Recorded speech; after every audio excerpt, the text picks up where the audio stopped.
በልታችሁ በጨረሳችሁ ጊዜ አልሐምዱሊላህ الذي أطعمني هذا وسقاني من غير حول مني ولا قوة ፈጣሪያችሁን አመስግነዋል። አያችሁ፣ ስትጀምር ገና በፈጣሪ ስም ጀምራለሁ በል፣ ስትጨርስ ይህን ጸጋ ስለዋለልህ ፈጣሪህን አመስግን ብለው ነብዩ ሰለላሁ ዐለይሂ ወሰለም አስተማሩ። አልሐምዱሊላህ الذي أطعمني هذا وسقاني፣ ይህን ምግብ የመገበኝ ይህን ውሃ ያጠጣኝ አምላክ አላህ ምስጋና ይገባው ማለት ነው። من غير حول مني ولا قوة ያለ እኔ ኃይልና ብልሃት በእርሱ በሆነ ኃይልና ብልሃት ለመገበኝ ምስጋና ይገባው በሏል። ይህን ያነሳው ኃጢአቱ ይማርለታል አሉ። አምላክ አላህ ሱብሓነሁ ወተዓላ እዚህ ዓለም ላይ የፈጠረ ስለዋለልን ጸጋ እንድናመሰግነው ነው አሉ። ያንን ያዘዘንን ትልቁን የአምልኮ ስርዓት ምስጋና የሚባለውን ስናደርግ ጊዜ የሚያደርግልን ነገር አለ። ለኃጢአት ይማርልሃል። አስበዋል። በልተህ ጠጥተህ ኃጢአት ይማርልሃል። አንተ በዚያ ስለዋለልህ ጸጋ አምላክህን አመስግነው። هذا هو الإسلام። ኢስላም ይሄ ነው። እሺ፣ ነይቶ መብላት ትርጉም አለው? እሱ ይደርሷል? እንዴት ነው ከሞተው ሰው ጋር ግንኙነት ቢኖረው መነየት? ይሄን ቅድም እንዳልኩት ሰደቃ በሚለው ከሆነ አንተ ለድሃዎች በምታደርገው ምጽዋት ስለ አባቴ ስለሞተው ሰው ብለህ ሰደቃ ብታደርግ፣ ምግብ ሊሆን ይችላል፣ ብር ሊሆን ይችላል፣ ልብስ ሊሆን ይችላል፣ ማንኛውም ለሰዎች የሚረዱ ነገራቶች ለይተህ ለአባቴ ብለህ በልብህ አስበህ ያንን ብትሰጥ አሁን እንደ ሰደቃ ይቆጠራል። እሺ፣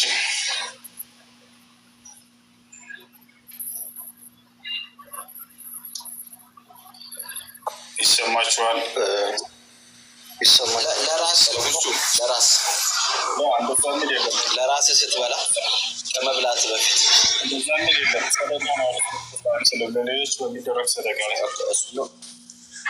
እሱ ሰደቃ ሲወጣ ነው እንጂ ለራስም ያገናኘው ነገር የለም። እሺ፣ አላህ ይስጥልኝ። አመሰግናለሁ። እሺ፣ ቢቢ እሱ እንዴት ነህ? ሰላም አለይኩም። ወአለይኩም ሰላም። ደህና ነው ወይ?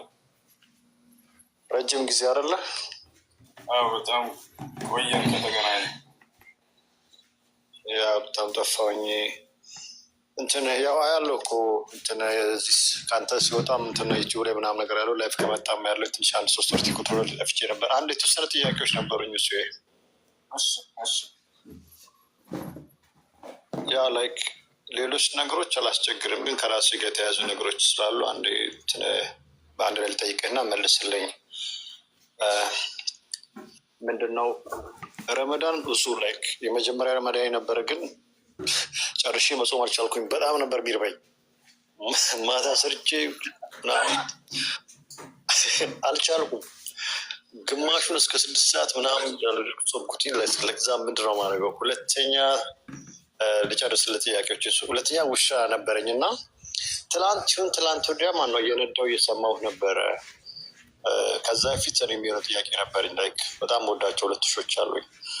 ውሻ ቤቱ ያለበት ሰው መላኢካ አይገባም የሚል ዳዋ ሰምቻለሁኝ፣ በእርግጠኝነት አስታውሳለሁ። እና እሱ ብቻ ሳይሆን ከሆነ አጀርም ያንን ተራራ የሚያክል አጀር ነው እየተቀነሰለት ይቀነስበታል የሚል እንትን ዳዋ ሰምቼ ነበር። እሱ እንዴት ይታያል? ውሾች የምላደርጋቸው። ሶስተኛ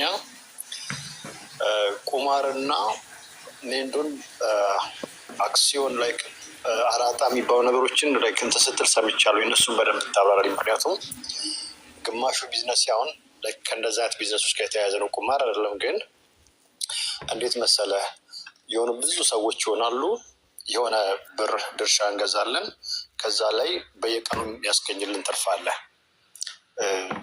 ማለት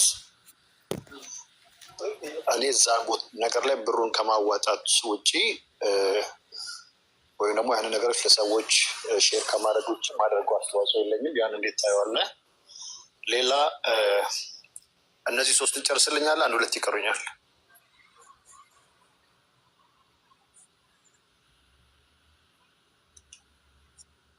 ሄሎ፣ ይሰማል? እሱ ትሰማለህ? እሱ ግን አይሰማኝም። ጊቭ ሂም አ ሚኒት ሜቢ የሆነ ነገር እያደረገ ይሆን። ኦኬ ሶሪ።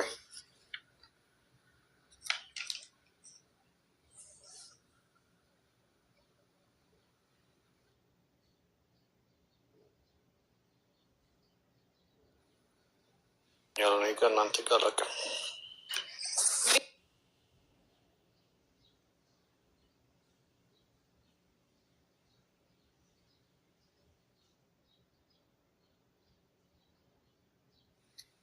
እሺ ልጆች ይሰማችኋል? ሰማታ አድርጉ እንዳይቋረጥ ባካችሁ። አሁን ይሰማኛል። እሺ የመጀመሪያው ጥያቄ ምንድን ነው? ያለብህን ቀጣጾም ነው። እሱም ምድም አለብህ። አሁን ስመ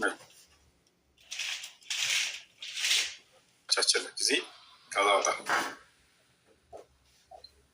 አላህ ስብሓነ ወተዓላ ሲናገር ፈመን ካነ ሚንኩም መሪደን አው ዐላ ሰፈሪን ፈዒደቱ ሚን አያሚን ኡኸር ይላል። ከእናንተ በጾም ቀን የታመመ ሰው ካለ ወይም ሙሳፊር የሆነ ሰው ካለ ሳይጾም የቀረሰው ባጭሩ በሌላ ጊዜ እነዚህ ቀናቶች ቆጥሮ ይጾም ይላል። ስለዚህ አሁን በጾም እንጠበቅበት። ከቻልክ በተከታታይ ካልቻልክም ችግር የለውም፣ እያቆራረጥክ ቢሆንም መጾም ትችላለህ። ሁለተኛው ምንድነው? ውሻን ስለማሳደግ በተመለከተ ውሻን ማሳደግ በእስልምና ለሶስት ዓላማ ከሆነ ይፈቀዳል። ለሶስት ዓላማ ከሆነ ይፈቀዳል። አንደኛ ምንድነው? ለቤት ጥበቃ ይውል ዘንድ። ሁለተኛ ምንድነው? ለእንስሳት ጥበቃ ይውል ዘንድ። አይታችሁ ከሆነ ገጠር ላይ ሰዎች እንስሳቶቻቸው ጋር ውሻን ያስከትላሉ። ያ ገበሬ ውሻው እንስሳቶችን ይጠብቅለታል። ሁለተኛ እሱ ነው። ሶስተኛ ለአደን፣ አይታችሁ ከሆነ ለአደን ይጠቀሟቸዋል። አላህ ስብሐነ ወተዓላ በቁርአን ላይ ፈቅዷል፣ ተናግሯል። ሙከልቢነ ቱዐልሙነሁነ ሚማ ዐለመኩም ላህ እያለ ይናገራል። ወኩሉ ሚማ አምሰክና ዐለይኩም ወዝኩሩ ስመላሂ ዐለይህ እያለ ይናገራል። እና ለእነዚህ ለሶስቱ ዓላማ ከሆነ ችግር የለው። ለእነዚህ ዓላማ አሳድጋለሁ ያለ ሰው ወደ መኖሪያ ቤቱ ሳይሆን ግቢ ውስጥ ወይንም ደግሞ ሌላ ቦታ ትንቢራቸው ቢንከባከባቸው ችግር የለው። አሁን ምን መሰለህ እንትን ያለው በዋናነት አንተ ያነሳው ሀሳብ መላእኮች ወይም መላእክቶች አይገቡም የተባለበት ምክንያት ውሻ እንደምናውቀው ድጋጉ ይነጅሳል። አላህ ስብሐነ ወተዓላ በነብዩ ሰለላሁ ዐለይሂ ወሰለም በኩል ነግረው ነብያችን ሰለላሁ ዐለይሂ ወሰለም ምን አሉ? ኢዛ ወለገ ልከልቡ ፊ ኢናኢ አሐዲኩም ፈግሲሉሁ ሰብዐን አወለሁነ ቢቱራብ ወአኺሩሃ ቢልማእ አሉ። ውሻ በሆነ ልብሳችሁ ወይም ዕቃችሁ ላይ ድጋጉን ወይም ለሃጩን ቢያስነካባቸው 7 ጊዜ ጠቡት። የመጀመሪያውን 6ቶችን በአፈር ከዚያ አንዱን በውሃ ይቅርታ፣ አንዱን የመጀመሪያውን በአፈር ሌላውን በ6ቱን በውሃ እጠቡ ብሎ ተናግረዋል። ስለዚህ ይህ ውሻ ቤት ውስጥ እንደፈለገ የሚንቀሳቀስ ከሆነ አንተ የምትሰግድባቸው ቦታዎች ላይ ሳታየው እነዚያ ቦታ ላይ ሊያንጠባጥብ ይችላል ድጋጉ።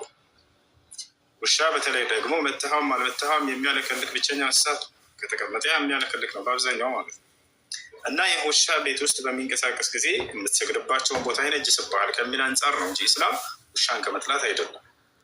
ቻላረ ያ ነው። እና የራሱ ቦታ የሆነች ነገር ከለል አድርገህለት ግቢ ላይ ሊሆን ይችላል ወደዚያው ከምትሰግድበት ቦታ ከቤት ውስጥ አስወጥተው እዛ እንዲያደግ ማድረግ ትችላለች። ችግር የለውም። በሶስቱ ዓላማ እስከሆነ ድረስ እሱ ነው። እሺ ሌላኛው አክሲዮን የሚባለው ነገር አክሲዮን ችግር የለውም። ይህን ገንዘብ እናንተ ሁላችሁም ታመጣላችሁ፣ እንዳልከው ታዋጣላችሁ የሆነ ገንዘብ። ከዚያ ገንዘብ እየሰራ ትካፈላላችሁ። ታላረ ችግር የለውም እሱ።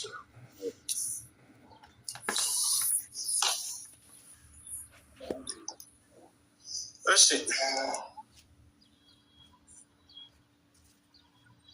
ይሰማችኋል ልጆች? ይሰማል። እሺ ሰላም ነው? እንዴት ነው? እሺ ቀጥል። አሰላሙ አለይኩም። ወአለይኩም ሰላም ወረሕመቱላህ። እኔ የገባሁት ለእነ ሐኪም በእነሱ ሌቭል መልስ መስጠት ፈልጌ ነበረ፣ ግን ወጡ። እኔ አክሴፕትድ ኢስላም 5-6 years ago ራሴ አንብቤ እና የሆኑ ፖይንቶች ለእነሱ መናገር ፈልጌ ነበር፣ ወጡ። ግን እስቲ ፎሎ አድርጌዋለሁ። አልሰንደ ማይ ነምበር እና ያው የአሜሪካ ማይንድ ሴት ስላላቸው በእንደዛ አይነት ማይንድ ሴት sometimes ክርስቲያንስ ኦር ሌሎች ሃይማኖት ያላቸው ሰዎች ጥያቄ ሲጠይቁ አንተ የምትሰጠው መልስ ሶ ፐርፌክት፣ ግን በእነሱ አንደርስታንዲንግ ሌቭል ላይ ሆን ይችላል እና እኔ ደግሞ ሲንሳይ አክሰፕትድ እስላም እና በራሴ አንብቤ ስለሆነ የሆኑ ክሊር የሆኑ ፖይንቶች አሉ። ገባ? አሁን እሱ ቅድም ስለ ሸይጣን ማሳሳት ምናምን ዳስ ላይክ ቴርሸሪ ሰከንዳሪ ምናምን ፖይንቶች ናቸው። ፊት ፕራይመሪ የሆኑ ቤዚክ ኢንፎርሜሽንስ አሉ ዊች ዩ ሃቭ ጊቨን ሂም ከበቂ በላይ። ግን ኢንሻላህ እስቲ ስልክ ልክላቸዋለሁ። ኤኒ ታይምም ስትገባ I want to be a bridge between Islam and the scriptures of the book የመጽሐፍቱ ባልተቤቶች ጋር እና ኢንሻላህ ጊዜ ሲኖረኝ አንተ እሺ ካልክ እኔ እገባለሁ፣ ሀሳብን መስጠት እችላለሁኝ። ቢካዝ ኢስላም ልቤን ገዝቶታል፣ ቁርአን ልቤን ገዝቶታል። እና ፖይንቶችም አሉ። ፎር ኤግዛምፕል ነቢያችን ሰለላሁ ዐለይሂ ወሰለምን የመጨረሻ ነቢይ ላለማድረግ ሲሮጡ ኢሳን ወይም ኢየሱስን የመጨረሻ ነቢይ ሊያደርጉ ካሉ የመጨረሻ ነቢይ እንዳልሆነ ፖይንት አለ። ከዛ ደግሞ ምን ትላቸዋለህ? ኦኬ ኢሳ ነቢይ ከሆነ እንዴት አምላክ ይሆናል? ኢዝ ኢኳልስ ቱ እንደዚህ አይነት ቤዚክ አርጊመንቶች አሉ። ስፔሻሊ ይሄ ትምህርት ለቀመሰ ሰው ለተማረ ሰው ምናምን ኢዚ ዌይ ጭንቅላት ውስጥ የምታስገባበት ማለት ነው። እና ኢንሻላህ አለሁኝ እንደዛ ነው እሱ። እሺ ቀጥሎ።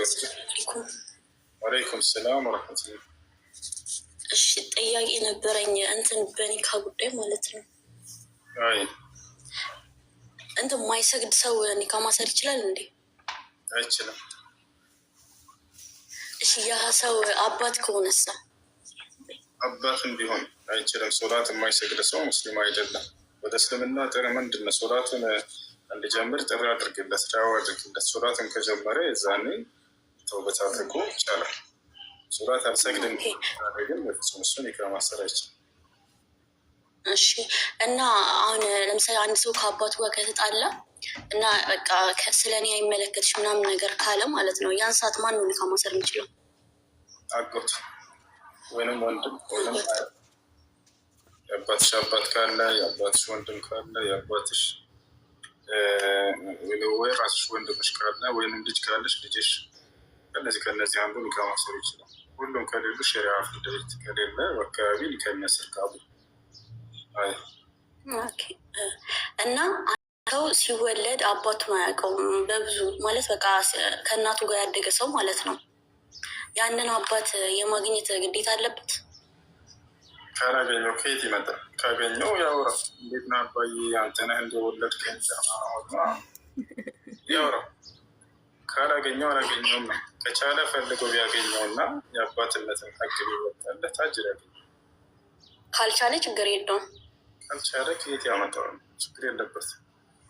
ላ ዩከሊፉ ላሁ ነፍሰን ኢላ ውስዐሃ ይላል አላህ ሱብሓነሁ ወተዓላ። የአንዲትን ነፍስ በምትችለው እርምጃ አላስገድዳትም ይላል። እሺ እና ሌላኛው ጥያቄ እንትን አሁን ይሄ በብላክ የሚላከው ብር ይፈቀዳል እንዲህ በሸሪዓ?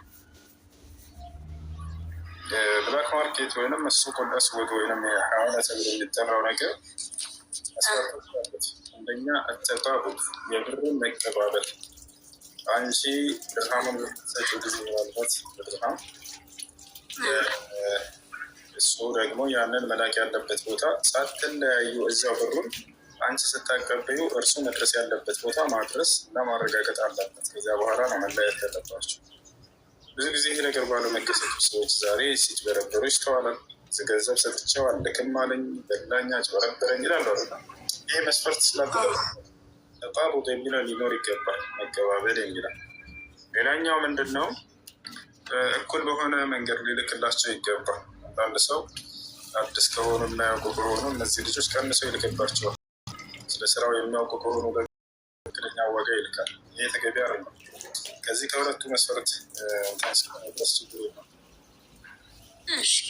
እና ሌላ ደግሞ ጥያቄ ይሄ እንትን እጅ ላይ የሚወጣ ጸጉር ነው ማለት መቀንደብ አይቻልም አይደለም? እና እጅ ላይ የሚወጣ ጸጉር ማንሳት ይቻላል እንዴ? እጅ ላይ፣ እግር ላይ፣ ወገብ ላይ፣ ጀርባ ላይ፣ ሆድ ላይ፣ ቦርድ ላይ የሚወጡ ጸጉሮች ሁሉ እና እነሱን መቀንበር ሆነ መላጨት ይቻላል። ችግር የለውም። አመሰግናለሁ። ብዙ